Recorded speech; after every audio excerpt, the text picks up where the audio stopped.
સ્થાનિક સ્વરાજની ચૂંટણી બાદ વડોદરામાં કોંગ્રેસના ઉમેદવારે કોર્ટના દરવાજા ખખડાવ્યા છે। વડોદરામાં વોર્ડ નંબર 1ના કોંગ્રેસના ઉમેદવારે કોર્ટમાં અરજી કરી। કોંગ્રેસના ઉમેદવાર અમી રાવતે વડોદરા કોર્ટમાં રીકાઉન્ટિંગની માંગ કરી। મતગણતરી બાદ રિટર્નિંગ ઓફિસરે ઉતાવળમાં પરિણામ જાહેર કરી દીધાનો આરોપ છે। કોર્ટે ઇલેક્શન કમિશનર સહિત વિજેતા ઉમેદવારને નોટિસ ઇસ્યુ કરી છે।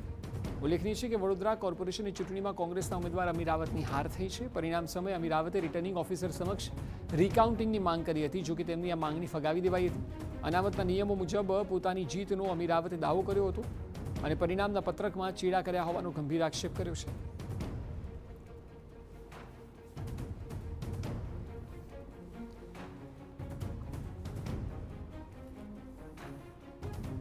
ઓફિસરે 3 વાગે અમને લેટર આપીને ફરી રીકાઉન્ટિંગની ના પાડવામાં આવી। ત્યારબાદ અમે કલેક્ટરને પત્ર લખીને તમામ રેકોર્ડ્સ પ્રિઝર્વ કરવાનું કીધું અને એમને અમે માંગણી કરી રીકાઉન્ટિંગની। તો આ આરઓનો અધિકાર છે અને હવે એને ચેલેન્જ કરવા તમને ઇલેક્શન પિટિશન કોર્ટમાં કરવી પડે એવી અમને માહિતી આપતા અમે કાલે ઇલેક્શન પિટિશન ફાઇલ કરી છે। અમારી ડિમાન્ડ છે કે વોર્ડ નંબર 1નું ફરીથી રીકાઉન્ટિંગ થાય।